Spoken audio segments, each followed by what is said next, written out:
જે આપણે જાણીશું કે સ્ત્રીના કયા અંગને સ્પર્શ કરવાથી પુરુષ ધનવાન બની શકે છે, એટલે કે હંમેશા પોતાના ઘરની ગરીબીને દૂર ભગાડી શકે છે અને ઘરમાં અમીરી આવશે તેમજ ધનવાન કેવી રીતે બની શકે તે જણાવીશું। પ્રિય મિત્રો, તમે આચાર્ય ચાણક્યજીનું નામ તો સાંભળ્યું જ હશે, જેમણે અર્થશાસ્ત્ર લખ્યું છે। તેઓ એક મહાન વિદ્વાન અને ખૂબ ચતુર હતા અને જ્યારે તેઓ જીવિત હતા ત્યારે તેમના નામની ચર્ચા માત્ર ભારતમાં જ નહીં પરંતુ દરેક દેશોમાં થતી હતી। આખી દુનિયામાં તેમનું નામ ગુંજતું હતું। તેઓ ખૂબ જ બુદ્ધિશાળી હતા। તેમણે લોકોને અમુક સુખી થવાના ઉપાય બતાવ્યા છે। જો તમે એ જણાવેલા નિયમોને અનુસરો છો તો તમારા જીવનમાં સુખ, સમૃદ્ધિ, માન સન્માન બધું જ પ્રાપ્ત થશે તેમજ તમારી આસપાસ પણ ગરીબી ક્યારેય નહીં આવે। પ્રિય ભક્તો, આપણા વેદો પુરાણોમાં એવા અમુક કામો બતાવવામાં આવ્યા છે જે સવારે ઉઠ્યા પછી સ્ત્રી પુરુષે ન કરવા જોઈએ, અને જો સવારે ઉઠ્યા પછી સ્ત્રી હોય કે ભલે પુરુષ તે કામ કરે છે તો ભગવાન પણ તેને ગરીબ થતા બચાવી શકતા નથી। તેમજ આ ભૂલો કરવાથી સમગ્ર ઘરમાં ગરીબી પ્રસરી જાય છે। આજના માહિતીપ્રદ વિડીયોમાં હું તમને જણાવવા જઈ રહ્યો છું કે કયા કામ છે જે સવારે ઉઠીને દરેકે કરવા જોઈએ અને એવા ક્યાં કામ છે જે સવારે ઉઠીને ના કરવા જોઈએ, તેમજ સ્ત્રીનું એવું કયું અંગ છે જેને સ્પર્શ કરવાથી ઘરનું દુઃખ અને દરિદ્રતા હંમેશા માટે ખતમ થઈ જાય છે અને સુખ, સમૃદ્ધિ અને ઐશ્વર્યની પ્રાપ્તિ થાય છે। તો પ્રિય ભક્તો, તમને વિનંતી છે કે વિડીયો સાથે છેલ્લે સુધી જોડાયેલા રહો, તેમજ જો તમે હજુ સુધી આપણી ચેનલને સબસ્ક્રાઇબ નથી કરી તો ચેનલને સબસ્ક્રાઇબ કરો, જેથી દરરોજ તમને આવી જ મહત્વપૂર્ણ માહિતી મળતી રહે। અને હજુ સુધી જો બાજુમાં આપેલી ઘંટડીની ન દબાવી હોય તો દબાવી દો, જેથી નવા માહિતીપૂર્ણ વિડીયોનો ફાયદો તમે દરરોજ ઉઠાવી શકો। સાથે કોમેન્ટમાં જય શ્રી કૃષ્ણ, રાધે રાધે જરૂર લખજો। પ્રિય ભક્તો, જો તમે સવારે ઉઠ્યા પછી તરત જ અરીસામાં તમારો ચહેરો જુઓ છો તો આમ કરવું આપણા શાસ્ત્રોમાં ખૂબ જ અશુભ માનવામાં આવે છે અને આ વાત તમને તમારા પરિવારના સભ્યો અથવા તમારા વડીલો દ્વારા ક્યારેક તો કહેવામાં આવી જ હશે।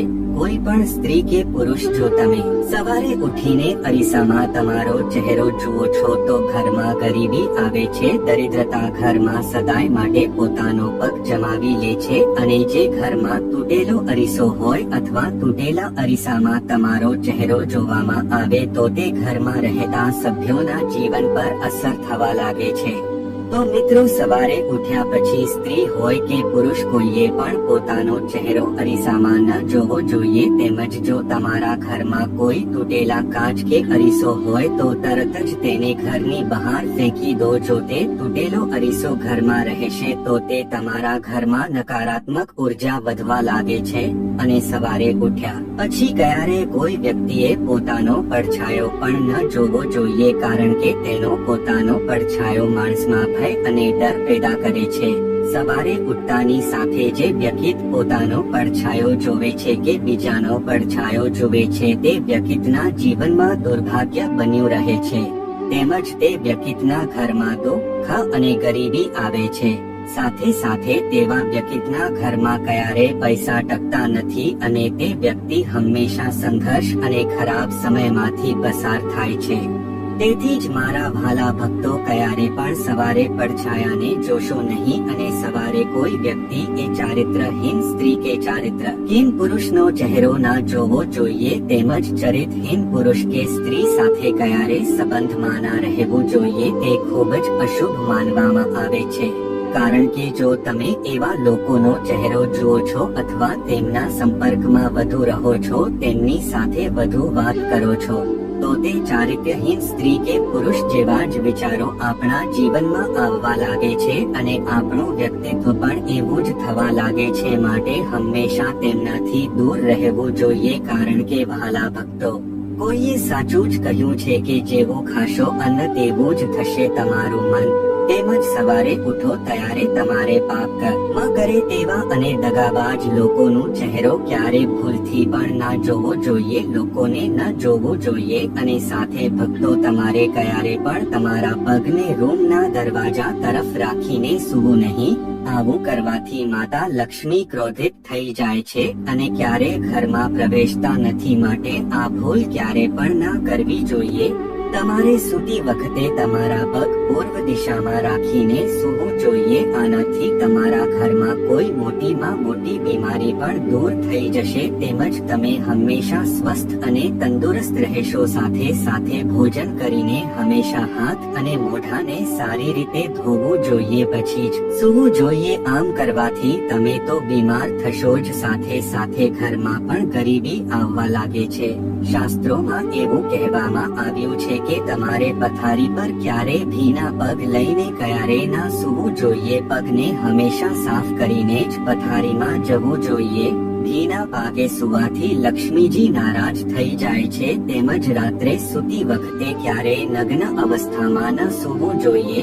કેટલાક લોકોને રોજ રાત્રે નગ્ન સૂવાની આદત હોય છે. આમ કરવાથી તમારા ઘરમાંથી સારી શક્તિ દૂર જાય છે અને તમારા ઘરને છોડી દે છે, તેમજ નકારાત્મક ઉર્જા તમારા ઘરમાં પ્રવેશ કરે છે. તો ચાલો હવે અમે તમને જણાવીએ કે સ્ત્રીના કયા અંગને સ્પર્શ કરવાથી વ્યક્તિની ગરીબી દૂર થઈ શકે છે. તમે બધા જાણતા જ હશો કે આપણા હિન્દુ ધર્મમાં, આપણા વેદશાસ્ત્રોમાં, પુરાણોમાં ભારતીય સ્ત્રીઓને માતા કહેવામાં આવે છે. સ્ત્રીને દેવીનું સ્થાન આપવામાં આવ્યું છે. દેશની દરેક સ્ત્રી માતા, બહેન, માતા પાર્વતી, માં લક્ષ્મી કે માં સરસ્વતી જ છે. ક્યારેક તે જન્મ આપનારી માતા છે, તો ક્યારેક તે કોઈની માટે દીકરી છે, તો ક્યારેક તે માં છે અને કોઈકની જીવન સંગની છે, એટલે કે પત્ની છે. અને સ્ત્રી જ છે જે દરેક પરિસ્થિતિમાં ઘરમાં ખુશીઓ લાવે છે. આપણા દેશમાં માતા બહેનોને માં લક્ષ્મીનો દરજ્જો આપવામાં આવ્યો છે. એક સ્ત્રી જ છે જેના ખભા પર આખા ઘરનો ભાર છે. સ્ત્રીઓ ધારે તો પોતાના ઘરને સ્વર્ગ બનાવી શકે છે અને સ્ત્રીઓ ધારે તો પોતાના ઘરને નરક પણ બનાવી શકે છે. સ્ત્રીઓની અંદર એવા ગુણ હોઈ શકે છે કે કોઈ કલ્પના પણ ન કરી શકે કે સ્ત્રીઓના એ ગુણો જે પુરુષો કરતા અનેક ગણો વધારે હોય છે. તે સહનશીલ હોય છે. લાંબા સમય સુધી કોઈ પણ દુઃખને પોતાની અંદર સહન કરવું એ સ્ત્રીઓમાં આ ગુણ ખૂબ જ વધારે છે. દરેક પુરુષ તેને સહન કરી શકતો નથી અને સાસરિયામાં આવ્યા પછી તે આખા ઘરની સંભાળ રાખે છે. તેમ છતાં અમુક લોકો તેને હંમેશા ખરું ખોટું સંભળાવ્યા રાખે છે, છતાં તે બધું જ સહન કરે છે. કારણ કે દરેક મા બાપ પોતાની દીકરીને વિદાય કરતી વખતે કહે છે કે બેટા હંમેશા સહન કરવું, કારણ કે જે સહન કરે, નમન કરે તે જ ખરા અર્થમાં મોટું કહેવાય છે. સવાર પછી જ્યારે કોઈ વ્યક્તિ પોતાના કામ ધંધા પર જાય કે ઘરથી બહાર જાય છે, ત્યારે દરેક વ્યક્તિએ પોતાના માતાના ચરણ સ્પર્શ કરીને જ કામ પર જવું જોઈએ. કારણ કે ભગવાન શ્રી કૃષ્ણ પણ કહે છે કે માતાના ચરણોમાં સ્વર્ગ છે. પોતાની માતાના ચરણ સ્પર્શ કરવાથી દરેક વ્યક્તિ ખુશી અનુભવે છે. કોઈ પણ પુરુષ ભલે પછી તે પુત્ર હોય કે પતિ હોય, અને સ્ત્રીનો અંગ ખૂબ જ પરમ અને પવિત્ર હોય છે. દરેક પુરુષે અંગને સ્પર્શ કરવો જોઈએ. જ્યારે કોઈ સ્ત્રી તમારા ઘરમાં પગ મૂકે છે ત્યારે તેની સાથે લક્ષ્મી પણ તમારા ઘરમાં આવે છે. જેના પર માતાની કૃપા અને આશીર્વાદ છે તેના બધા શત્રુઓ નાશ પામે છે. તેને કોઈ નુકસાન પહોંચાડી શકે નહીં અને તેવા ઘરમાં ગરીબી દૂર જાય છે, તેમજ દરિદ્રતાનો નાશ થાય છે. જે વ્યક્તિ પોતાના માતા પિતાનો પ્રેમ ભાવ આદર કરે છે તો તેના જીવનમાં સુખ સંપત્તિના ભંડાર ભરેલો રહે છે. તો આની સાથે મિત્રો હવે અમે આ વિડીયોથી વિદાય લઈ રહ્યા છીએ. તો વિડીયો લાઈક કરી ચેનલ સબસ્ક્રાઇબ જરૂર કરજો અને કોમેન્ટમાં જરૂર જણાવજો કે તમને આ વિડીયો કેવો લાગ્યો. સાથે સાથે કોમેન્ટમાં હર હર મહાદેવ, રાધે રાધે જરૂર લખજો. આભાર.